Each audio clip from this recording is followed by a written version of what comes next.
Hi guys, today we are looking at the new shoe from Puma. This is the Liberate Nitro.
So hi guys, welcome along to the channel. Today we are looking at the Liberate Nitro from Puma. New running shoe from them. When I opened the box earlier on, three things struck me straight away. One, the colour is absolutely gorgeous. Really do love this bright green. The other thing is, when I picked it up, how light it felt, and then how plasticky it felt. But more on that in a moment. So first of all, a few stats about the shoe. It's retailing for £90 here in the UK, $110 in the US. Now, like Reebok, like Adidas, don't go buying things at full price. You can get discounts with Puma, and if you sign up to the newsletter, that's a straight 15% discount there straight away. But I managed to get 20% off, so £72 these shoes cost me, which I think is a great bargain.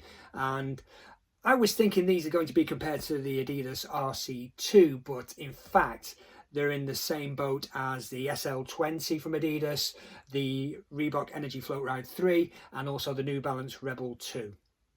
So that's the price, but what do you get for your money? You get a very light shoe. This shoe, size 10.5 UK, weighs in at a mere 205 grams, which is 7.7 ounces.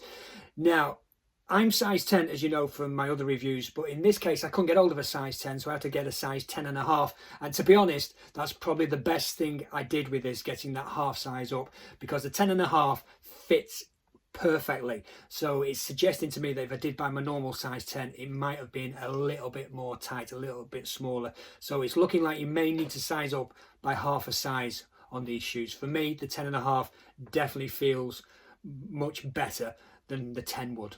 So what type of shoe is it? Well, it's being classed as a tempo shoe. It's being classed as a fast shoe. Is it a race shoe? Maybe, and I'll come back to that in a moment. But it's definitely lightweight, and it has a mere 8mm drop heel to toe, and the heel thickness, the stack height, is reported to be about 28mm. I've heard a few people say it's a bit more, I've heard a few people say it's a bit less, but it's around 28mm, the stack height on this particular shoe. So let's have a look at the upper first of all. As I say, when I got it out of the box, it feels really, really light. And I also thought it felt a little bit plasticky, but the more I've held it, the more I've looked at it and been out and done a run in it, the more it seems okay. So forget that plasticness out of the box. It does seem to become a little bit better. So what have we got? We've got a mono mesh upper, and it's breathable. You can see there, you can see inside through that particular bit there, but it's also breathable through around the toe box as well. And I can confirm with the speed session I did in these earlier on, it is definitely breathable. I could feel the wind whistling between my toes, as they say. You've got plenty of lace with this one. Again, I think they use the same lace lady in China, oh sorry, Vietnam this time. This one's come from Vietnam, where they are a little bit more generous with the laces. The lockdown on this particular shoe with me was great, no problems at all. It locked down really nice.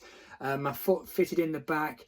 I had no problems with the heel counter at all. I had no slipping and no rubbing.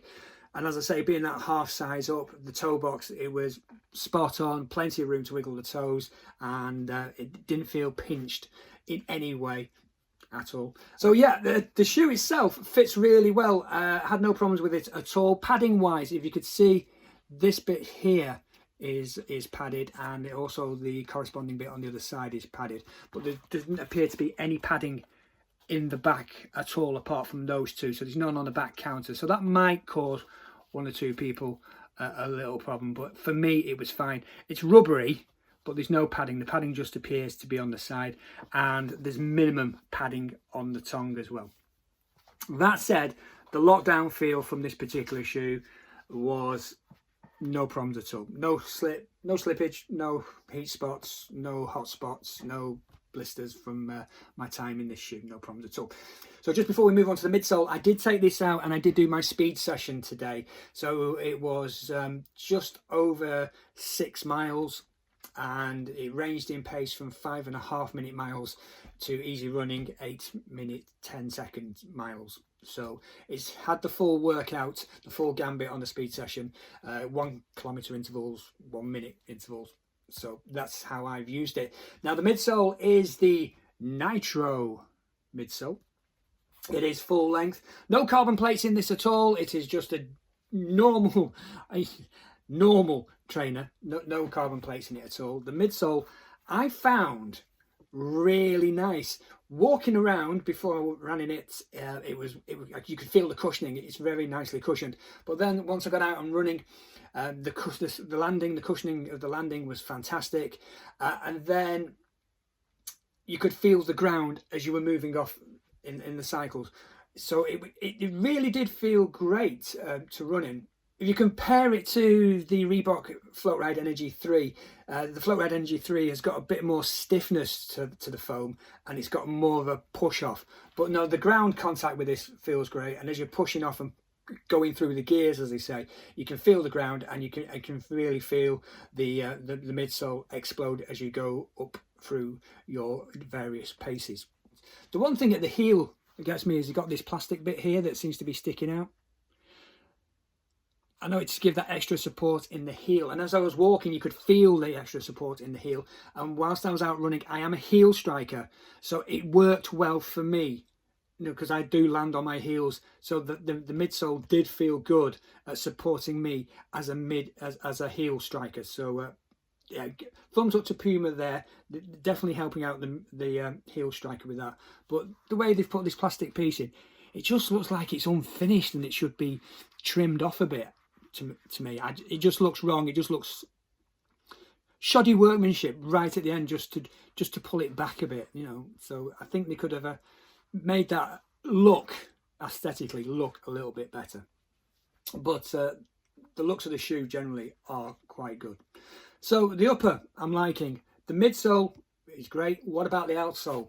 Absolutely fantastic. Puma grip, as they call it. The plastic in various parts all over. The grip on the shoe while I was out doing my session today was second to none. Even running across loose sand, didn't feel any slipping at all. I felt confident in the shoe. As I've said before on other videos, since breaking my shoulder I've been more conscious of running on loose surfaces, more conscious of going around corners, but this, I felt okay in this shoe. I felt confident that the shoe could hold up to what I wanted to do. So yeah, the outsole is fantastic.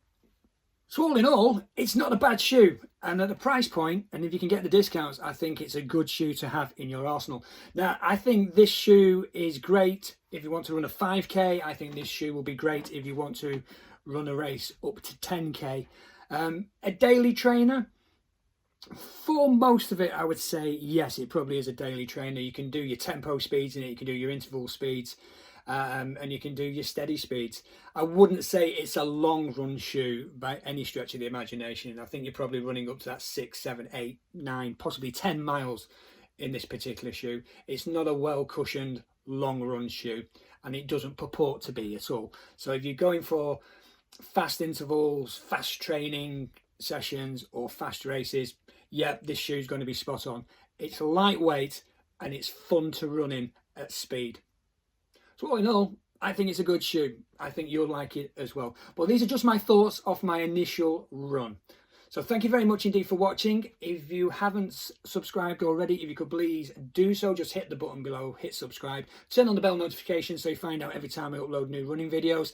But most importantly, if you could give this video a like, give us a thumbs up, that will help this channel grow immensely.